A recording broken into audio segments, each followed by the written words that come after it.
जी हाँ, लॉकडाउन फिर से बढ़ा है और आवश्यक भी था। बिल्कुल हम मानते हैं इस बात को, क्योंकि जिस तरह से पिछले दिनों हमारे शहर की भी, इंदौर की भी जिस तरह से पॉजिटिव रिपोर्ट्स आई हैं वो बड़ी चिंता का विषय है और लोगों को घर में तो रहना पड़ेगा। और WHO की गाइडलाइंस का, सरकारी गाइडलाइंस का पालन का भी हम लगातार लोगों से कह रहे हैं और उनको करना चाहिए और करना अनिवार्य रूप से करना होगा। लेकिन परंतु दूसरी तरफ हमें ये भी देखना है कि एक भूखे आदमी को घर में बंद करके हम क्या चाहते हैं उससे।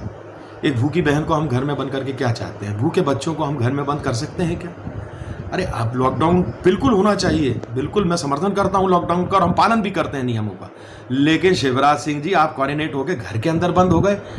कहाँ आप बहुत बच्चियों के मामा का बनने का दावा करते हैं। जानते हैं आज कितनी भांजी आपकी भूखी घरों में तड़प रही हैं, क्या मदद आ रही है। और वो एक स्वयंसेवी संगठन, अपने आप को देशभक्त कहलाने वाला, वो खाकी चड्डी पहनने वालों, कहाँ घुस गए तुम तो देश की सरहदों तक की बात करते थे।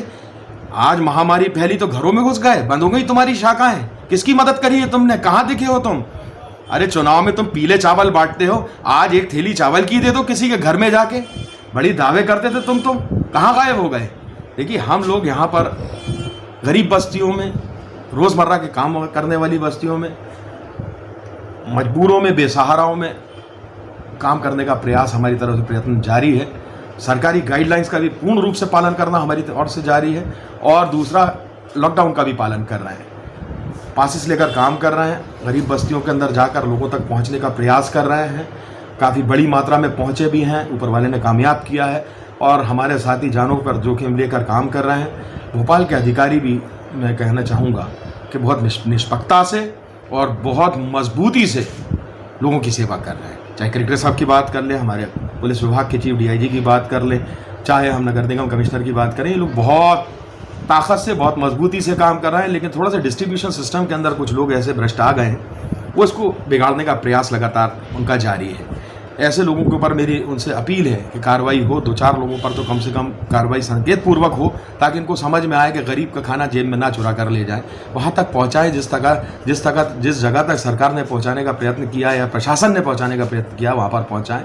और दूसरा, शिवराज सिंह जी, आपने कहा था कि कुछ स्वयंसेवी संगठन सामने आए, तो वो तथाकथित आपका स्वयंसेवी संगठन कहाँ है? उन देशभक्तों से मेरी अपील है कि अपनी इंसानियत को झंझोड़ो, निकलो बाहर, लोगों की मदद के लिए तरीके अपनाओ, लॉकडाउन का भी पालन करो, लेकिन नियमों का पालन करते हुए मदद भी करना होगी। आज भूखा बंद नहीं कर सकते तुम किसी को, ना भूखा बंद करने का प्रयास करो। जिस तरह से प्रधानमंत्री जी खड़े हो जाते हैं 14 दिन बाद, ले देश फिर बंद कर दिया। अरे तुमने जो मदद तुम्हें इतने लाखों करोड़ रुपए की लोगों ने निकल कर आगे आकर करी है हिंदुस्तान के बिजनेस, सलाम है मेरा उनको, लेकिन उसको आगे कैसे फॉलो करो बताओ तो हमको भी, हमें भी तो पता चलना चाहिए कि वो पैसा कैसे वो हो रहा है। हमारे हिस्से की, हमारे गरीब के हिस्से की दवाएं काटकर अमेरिका को क्यों दी जा रही हैं? क्यों सर झुकाया जा रहा है? अरे 56 इंच के सीना की बात करने वाले 56 मिनट तो रुक जाते हैं अमेरिका की धमकी पर। निकले, लोगों से मेरी अपील है, अपने पड़ोसी की, अपने साथी की, अपने मोहल्ले की, कहीं जैसे भी हो सकता है करें, लेकिन मदद करें गरीबों की। गरीब बहुत परेशान है।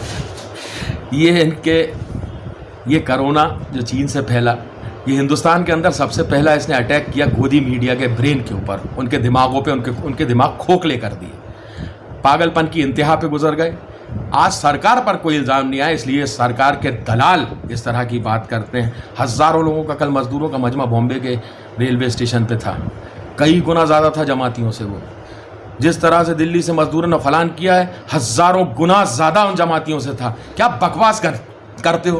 तुम्हारी सोच के अंदर कोरोना घुस गया है, तुम्हारे दिमाग खाली हो गए हैं। वो लंग्स की जगह तुम्हारे ब्रेन्स के ऊपर उसने अटैक किया उस कोरोना ने, इसलिए तुम ये वाहियात और देश को बांटने वाली, देश के लोगों को बांटने वाली, हिंदू मुस्लिम के अंदर बांटने वाली सरकार के ऊपर आरोप नहीं आए। दलालों, तुम्हारे मीडिया हाउसेस के पास वो मददें पहुंच चुकी हैं, खुलना शुरू करें हम क्या?